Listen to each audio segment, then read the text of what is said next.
네, 그러면 발달 심리학 11주차 세 번째 영상 시작하도록 하겠습니다. 성폭력 문제와 해결책에 대해서 얘기가 나오고 있는데요. 자, 성폭력이라는 것은 상대가 원치 않는데 일방적으로 성욕구를 충족하기 위해 강제적으로 성행위를 하는 것을 성폭력이라고 합니다. 그래서 여기에는 성적으로 가해지는 모든 신체적, 언어적, 정신적 폭력이 포함이 되는 그런 걸 얘기하고요. 2015년도 통계 자료를 보면 이 성폭력 피해가 아는 사람에 의한 피해가 85.5%에 해당한다고 합니다.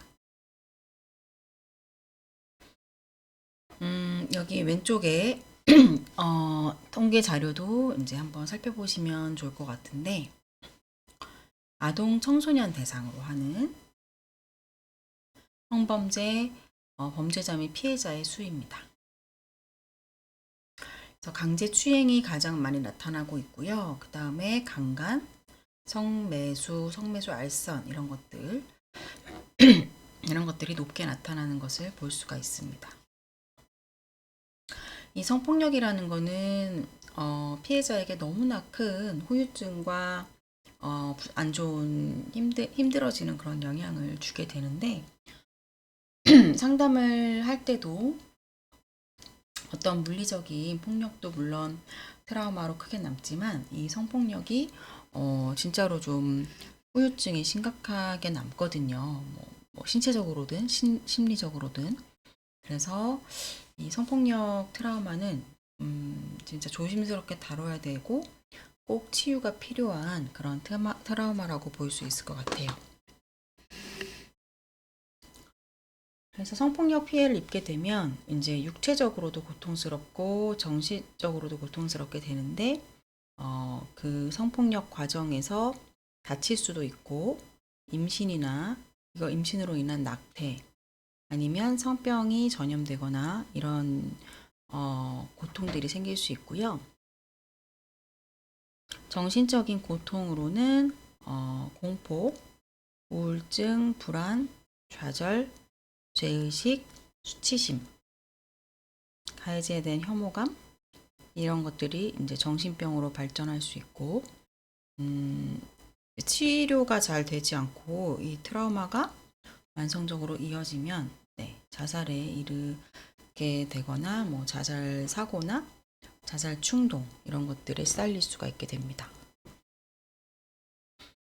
그래서 성폭력은 진짜 안 일어날 수 있도록 예방이나 이런 것들 철저히 하는 게 필요하고 성교육이 중요한 것 같아요. 그래서 가해자들이 성충동, 성적 공상, 성적 행동 이런 것들을 조절을 할 수 있도록 사전에 교육을 잘 하는 것이 중요하다고 생각이 들고요. 네. 교재 458쪽에 보시면 또 이제 네모 박스에 성병에 대해서 얘기를 정리가 되어 있습니다. 그래서 보시면 성병에 걸리는 청년기에 성병에 걸리게 될 수가 있고 관련해서 그 위험 요인은 너무 이른 성행위 그리고 여러 사람과 성행위를 맺거나 성관계를 맺거나 피임 기구를 사용하지 않고 또는 주사기를 사용하는 약물 남용을 하는 경우에 성병에 걸릴 수가 있다는 내용이 있거든요. 그래서 이 성병에 대한 부분도 한번 잘 읽어보시면 좋을 것 같아요.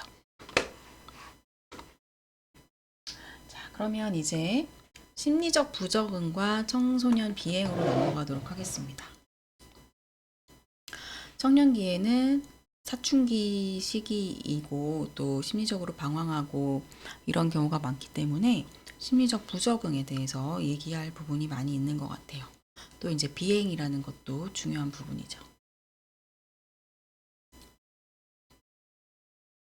자, 스탠리 홀이라는 학자의 이야기가 나오는데 이분은 이제 청년에 대해서 아주 깊이 있게 관심을 가졌기 때문에 청년 심리학의 아버지라고 불리웁니다.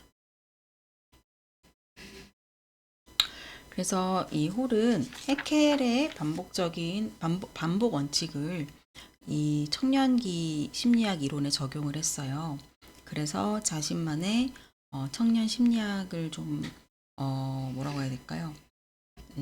청년 심리학을 형성을 했는데,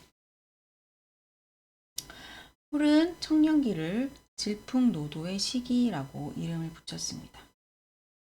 이 질풍노도라는 말은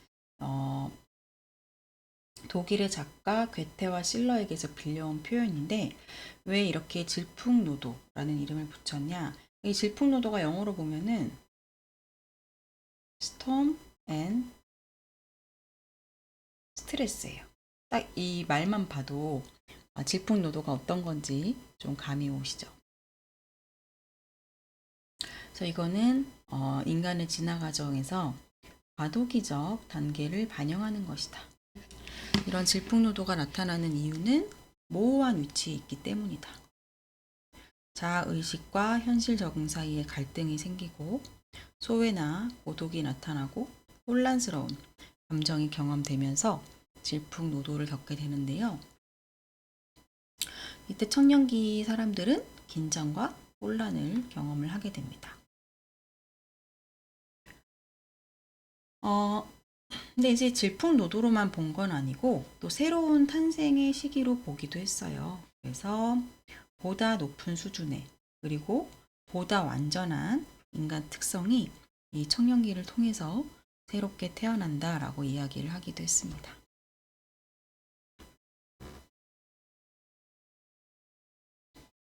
자, 그럼 안나 프로이드는 어떤 견해를 갖고 있는가 좀 살펴볼게요.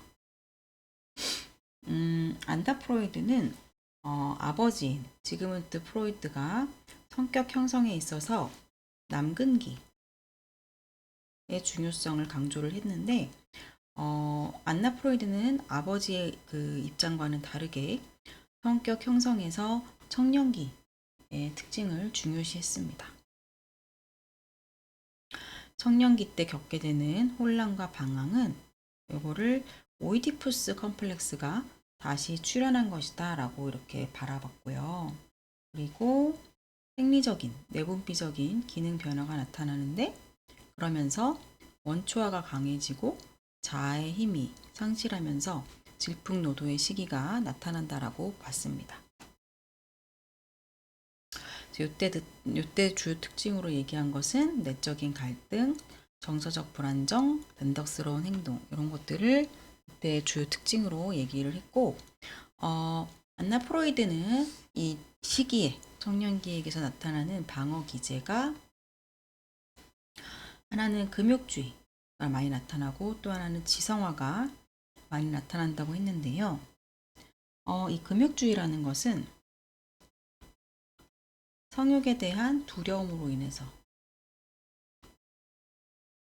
철저하게 자기 부정을 하면서 나타나는 게 이제 금욕주의고요. 그 다음에 지성화는 오히려 청년기에 자신의 어떤 혼란이나 여러 가지 것들을 느끼지 않기 위해서, 여러 가지 욕망들을 느끼지 않기 위해 종교,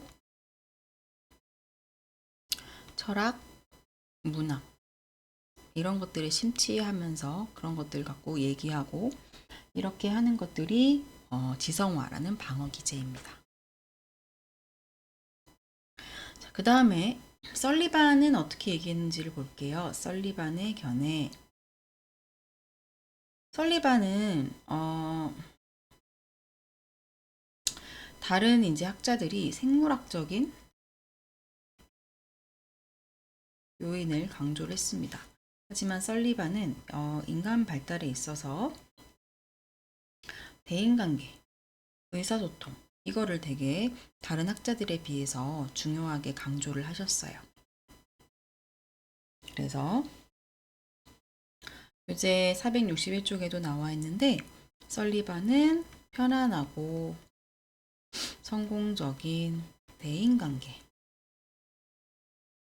인생에서 제일 중요하다라고 이야기를 합니다. 그래서 질풍노도의 시기는 왜 왔느냐 이거에 대해서 설리반이 갖고 있는 생각은 뭐냐면 새롭고 곤혹스러운 도전이 워낙 많기 때문이다 라고 얘기를 했어요. 그리고 이때 어떤 도전이 있느냐? 생리적 변화로 인해서 성적 욕망을 이제 경험을 하게 되는 이런 도전들로 내적인 갈등을 겪게 된다. 이런 이야기를 했습니다. 자, 에릭슨의 견해를 보도록 할게요. 이 사진은 마가렛 미드의 사진인데, 네. 이 부분은 앞에서 많이 얘기했던 부분이라 간단히만 볼게요. 특별히 청년기 중요하다고 했고, 왜냐면 정체감 형성 때문이다. 그런데 특별히 이 시기가 질풍노도일 필요는 없다. 질풍노도. 왜냐면 에릭슨의 이론에서는 각 발달 단계마다 위기와 발달 가업을 제시를 하고 있기 때문입니다. 그리고 이 청년기를 아동기와 성인기 사이에 심리적 유예 기간의 의미를 갖는다라고 얘기하고요. 또 이제 이 마가렛 미드라는 학자의 내용이 좀 재미있는데, 이 마가렛 미드는 사모아라는 곳에 가서 뉴기니섬 청년을 연구를 하기 위해 본인이 직접 거기 현장에 가서 그 사람들을 관찰하면서 거기서 살면서 연구를 수행했어요. 그래서 봤더니 이 뉴기니섬의 청년들은 혼란스럽지가 않더라. 그러니까 이 청년기에 나타나는 질풍노도, 혼란은 반드시 그래야 하는 건 아니다. 그럼 어떻다? 문화적인 차이가 있을 수 있다. 그런 얘기를 했습니다. 그래서 사모아라는 지역에서는 아동기에서 성인기의 전환이 순탄하고 점진적으로 일어나더라. 이런 관찰을 한 거죠. 근데 이 마가렛 미드 말고도 다른 학자들도 청년들을 연구했더니 다 혼란을 겪거나 막 질풍노도의 시기를 겪는 건 아니더라. 이런 연구 결과들이 나타나는 거예요. 그래서 이제는 관점이 좀 바뀌었습니다. 예전에는 사춘기 시기에 대해서 다 질풍노도고 되게 혼란을 겪는 이런 관점이 많았다면 이제는 개인차에 접근을 하게 되는 거예요. 그래서 왜 누구는 이 청년기에 혼란을 많이 겪고 왜 누구는 그렇지 않고 순탄하게 넘어가게 되는가, 이런 방향으로 이제 연구의 관점이 달라지고 있습니다. 자, 다음으로 넘어갈게요. 이제 청년기의 심리적 부적응에 대해서 얘기를 할 거예요. 심리적 부적응. 그래서 앞에서 말씀드린 것처럼 어떤 청년들은 심리적 부적응을 별로 겪지 않고 순탄하게 잘 넘어가는데, 어떤 청년들은 이 시기에 좀 많이 힘들어하고 심리적으로도 크게 부적응을 하는 경우들이 있습니다. 여기서는 어떤 심리적 부적응이 나타날 수 있는지를 같이 보려고 합니다. 요새에서는 하나, 둘, 셋, 넷, 6가지가 나오는데, 먹기장애, 불안장애, 우울증, 자살, 성격장애, 조현병, 이렇게 6가지 증상들에 대해서 다뤄보도록 하겠습니다. 자, 먼저 먹기장애에 대해서 살펴보면 먹기장애도 여러 가지가 섭식장애가 나타날 수 있는데, 첫 번째는 거식증이에요. 그래서 거식증이라는 것은 신체상과 체중 감소에 강박적으로 집착을 하는 겁니다. 그래서 사실은 그렇게 몸무게가 나가거나 이러지 않은데 계속해서 더 체중을 빼야 된다고 생각을 하고 음식에 대해서 의도적인 거부 반응을 갖고 있고 자신의 신체에 대해서도 왜곡된 견해를 갖고 있는 거죠.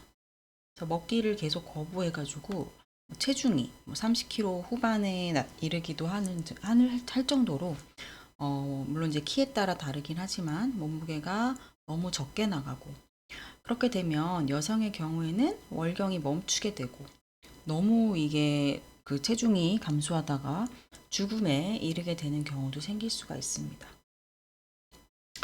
어떤 사람들이 거식증에 많이 걸리게 되느냐? 통제가 많았던 그런 엄격한 가정에서 자란 모범생의 경우에 거식증에 걸릴 수 있어요. 그러니까 외부에 비춰지는 자신의 모습에 대해서 되게 엄격하고 그런 잣대를 들이대다 보니까 그렇고요. 그거의 원인에 대해서는 다양하게 이론이 제시되고 있는데, 뭐 뇌에서의 화학적 결함이 있다고 얘기하기도 하고, 뭐 우울증과 관련된 심리적 교란이 있다라고 얘기를 하고, 관심을 끌고자 하는 동기다, 너무 간섭하는 부모 때문이다 등등 여러 가지 원인이 제시되고 있습니다.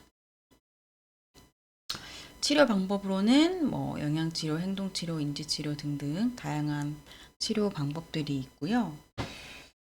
그래서 이제 연예인 중에도 거식증을 호소하는, 그러니까 예전에 거식증이었다 이렇게 밝히는 사람들도 많이 있고, 요새는 진짜 아이돌의 그 몸매처럼 되기 위해서 몸무게에 대한 좀 왜곡된 인지나 이런 것들이 좀 심각한 것 같아요. 네. 그 다음에 폭식증도 이제 섭식장애 중에 한 가지인데요.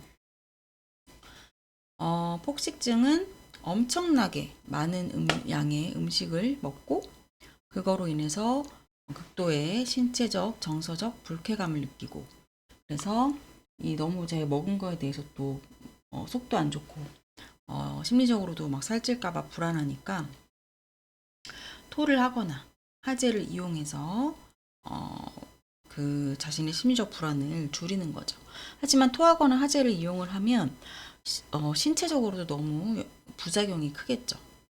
건강에 좋지가 않습니다. 10대나 젊은 성인 여성에게 흔하게 나타나고요. 이 사람들은 이제 지나치게 체중에 관심을 기울이고, 체중이 많이 나가게 되거나 이런 폭식증을 갖고 있거나 이런 자신의 모습에 대해서 죄책감, 수치심, 우울증 이런 것들을 이제 경험하게 됩니다. 폭식증의 원인으로 제시되고 있는 것은 가족으로부터 받지 못하는 애정에 대한 심리적 굶주림이 폭식증으로 나타난다. 또 거식증과 유사한 원인들로 얘기가 되고 있고요. 치료도 이렇게 다양한 치료가 활용될 수가 있습니다. 자, 그 다음에는 불안장애로 넘어갈게요. 사실 이제 불안이라는 것은 우리가 누구나 다 경험하는 정서예요.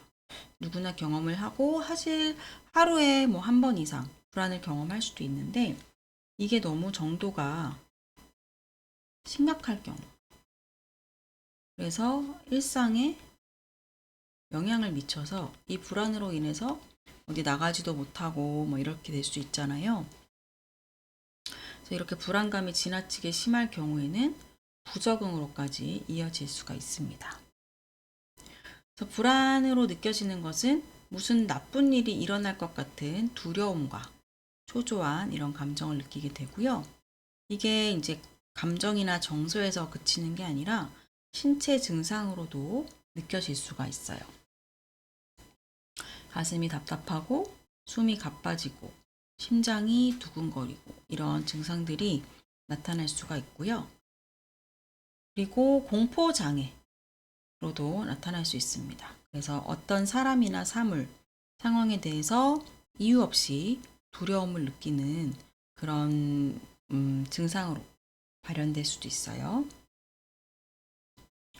또 어떤 사람들은 강박증으로 이어질 수 있는데, 불안장애가 지나치게 심하면 이제 강박증이 나타나게 되는데, 원치 않는 어떤 생각이 계속해서 반복적으로 떠오른다거나 두려운 느낌이 지속된다거나 어떤 특정 행위를 계속 반복하는 거예요. 손을 씻었는데 뭔가 내 손이 더러운 것 같아서 손을 막 하루에 몇십 번씩 씻는다거나, 문을 잠그고 외출하려고 나갔는데 계속 뭔가 문이 잘 닫히지 않았거나, 뭐 가스를 잠그지 않았거나 이럴 것 같은 불안한 마음에 계속 그 확인을 해야 된다거나 이런 강박 증상들이 나타날 수가 있습니다. 이 불안장애와 관련해서 신경지라는 개념이 설계가 되고 있어요. 교재 466쪽 아래쪽에 보시면 되는데 신경지는 우리 신경계하고 관련이 있는 건데 우리 신경계는 환경으로부터 감각정보 처리 과정을 통해서 위험을 감지하고 평가를 하는데 이렇게 신경계가 위험을 평가할 때 뭔가 생각을 길게 하면 위험에 노출될 수 있기 때문에 이것은 의식적인 사고를 요하지를 않습니다. 그래서 이것과 관련해서 신경지라는 새로운 용어가 만들어졌는데 의식적으로 위험을 감지하는 게 아니라 자율신경계의 무의식적인 반응으로 안전이나 위험을 감지하게 되는 것을 신경지라고 얘기를 하는 거예요. 의식적으로 위험을 판단하면 너무 이제 속도가 효율성이 떨어지기 때문인데요. 이 신경지에 문제가 발생하면 자폐증, ADHD, 불안장애, 반응성 애착장애 이런 장애들이 나타날 수도 있게 됩니다. 그 다음에 이제 우울증, 워낙 흔한 질환인데 청년기에 비교적 흔하고요. 견딜 수 없는 정도의 울적한 기분. 요거는 워낙 이제 여러분 잘 아실 것 같아서 이런 증상들 원인은 과거 경험, 청년기 경험을 탐색할 수 있고 유아기에 엄마하고 자녀 간의 불안정 애착, 애정이 부족한 양육 행동, 아동기에 부모를 잃었다거나 이런 것들이 원인이 될 수 있고요. 인지적 견해로는 발달기 초기에 자기 비하를 한다거나 미래에 대해서 확신이 부족하다거나 이런 것들이 나타날 수 있습니다. 그리고 학습된 무력감이 이제 우울증인 내담자들, 학생들에게서 나타날 수 있는데 자신이 통제할 길이 없는 스트레스를 장기간 계속 받게 되다 보면 점점 뭔가 의욕이 상실되고 내가 뭔가 할 수 있을 것 같은 유능감이 생기지 않고 그래서 매사에 냉담하고 무관심해지게 됩니다. 이런 우울증은 가족관계, 교우관계 전반적으로 다 영향을 주게 되고요. 서로 이제 영향을 받게 되는 거죠. 가족관계, 교우관계 때문에 우울증에 걸리기도 하고 우울증이 이 관계에 영향을 미치기도 하고요. 그리고 가면성 우울증도 많이 나타나기 때문에 겉으로 보기에 밝고 즐거워 보여도 힘들 수 있다는 것도 생각해 볼 필요가 있습니다. 그다음에 자살은 우리나라 워낙 자살률이 높고 자살 시도가 청년기의 절정이라고 하는데요. 이런 불안과 좌절에서 벗어나기 위해서 극단적인 선택을 하는 거죠. 이런 사회의 경쟁적인 분위기로 남과의 비교를 통해서 스스로 느끼지 않아도 되는 좌절감, 수치심 등을 느낄 수가 있게 돼요. 또 소속감과 관련해서도 자살은 아주 밀접한데 소속감을 느끼지 못하고 몰입되면 자살 생각이 올라가게 됩니다. 여기 보시면 청년기 자살 위험 요인이 쭉 나와 있어요. 그래서 이런 위험 요인은 이거 하나로 인해서 무슨 우리가 뭐 이 중에 하나 때문에 자살을 한다 이렇게 보시는 건 아니고 이런 요인이 여러 가지가 중첩되거나 오랫동안 우울증을 겪다가 갑자기 거기서 뭐 가족의 불화 사건이 터졌다거나 이런 식으로 이런 촉발 사건이 발생해서 자살 충동이 올라갈 수도 있습니다. 그래서 청년기에 자살 문제가 되게 심각하고 관심이 많이 필요하다는 얘기를 할 수 있을 것 같아요. 자, 그 다음에 청년기에 나타나는 성격장애. 이때 자아도취적 성격장애라던가 반사회적 성격장애가 나타날 수 있습니다. 그래서 자기도취적 성격장애는 자기애성 성격장애라고도 얘기할 수 있을 것 같은데, 이것도 읽어보시면 될 것 같고, 반사회적 성격장애. 이때 이제 범죄로 이게 이어질 수 있어서 이거는 좀 주목을 해서 봐야 되고, 이렇게 반사회적 성격장애가 나타나는 이유는 부모가 반사회적 행동을 하거나 체벌을 많이 하는 등 애정이 결핍된 가정에서 나타날 수가 있습니다. 그다음에 조현병은 청년 후기 그리고 성년기에 발병을 하게 됩니다. 대화를 하다 보면 대화가 잘 안 된다는 걸 알 수가 있고요. 환각, 환청 같은 지각과정 이상이 나타나게 됩니다. 그리고 이 조현병인 사람들은 적대적이고 충동적인 행동을 하기도 하고요. 현실을 왜곡하는 망상, 그리고 변덕스러운 기분, 인간관계 단절 이런 특징들이 나타나고요. 여기 보시면 청년기 조현병의 특징도 읽어보시면 좋을 것 같아요. 조현병의 원인은 유전적인 요인도 높을 수 있고 또 가정 환경이나 양육 태도 이런 부분도 영향을 줄 수가 있고요. 다양한 치료 방법들이 마련되어 있습니다. 마지막으로 청소년 비행인데요.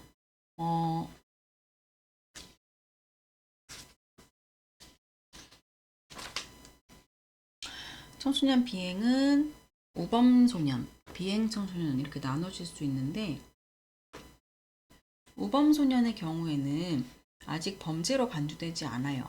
무단결석을 하거나 가출, 성행위, 부모님에게 불복종하는 그런 경우고요. 이제 비행청소년이다 라고 얘기를 할 때는 범죄 행위를 하는 거죠. 절도, 강간, 살인 이런 식으로. 우리나라 청소년의 비행 기준도 한번 읽어보시면 좋을 것 같고요.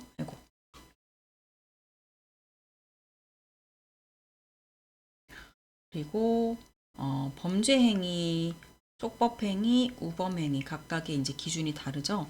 이것도 한번 보시고. 그다음에 청소년 비행의 원인을 보시면 에릭슨은 발달 단계에서 정체감 형성이 잘 안 돼서 그렇다. 그리고 자기 통제 능력이 부족하기 때문이다. 이런 얘기도 있고 또 사회 경제적인 부분, 학업 성적 등등 여러 가지 원인이 비행의 원인으로 제시되고 있습니다.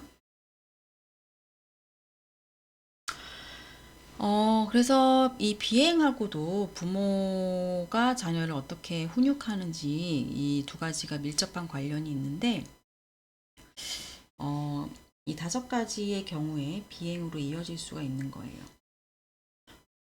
해도 되는 일과 안 되는 일에 대한 규칙이 없고, 감독이 소홀해서 자녀가 무엇을 하는지 관심이 없고, 훈육의 일관성이 없고, 가족 문제나 위기를 효율적으로 해결하는 능력이 부족하고, 가족 간의 불화, 적대적인 형제관계 이런 것들이 비행으로 이어질 수가 있습니다. 비행을 예방하기 위해서는 개방적, 친해적, 자율적인 가정 환경이 필요하다. 그 외에 기타 청소년 비행으로 요새 이제 문제가 크죠. 마약, 약물 남용, 그리고 흡연, 음주 이런 부분들도 한번 교재 잘 읽어보시면 될 것 같고요. 여기 보시면 통계를 넣어놨어요. 그래서 소년 범죄자 추이, 그래도 해가 갈수록 다소 줄어드는 추이를 볼 수는 있고 제3범죄가 가장 많고 강력범죄 이런 순서대로고요. 흡연 음주율을 보면 흡연율은 음주율 다 고등학생이 됐을 때 많이 늘어나는 걸 볼 수가 있습니다. 그래서 청년기 발달은 여기까지 설명드리도록 하고요. 다음 강의 때는 이제 4부로 넘어갑니다. 4부로 넘어가면 성인 발달과 노화인데요. 네, 그러면 다음 시간부터 성년기 발달 강의를 설명을 드리도록 하겠습니다. 수고하셨습니다.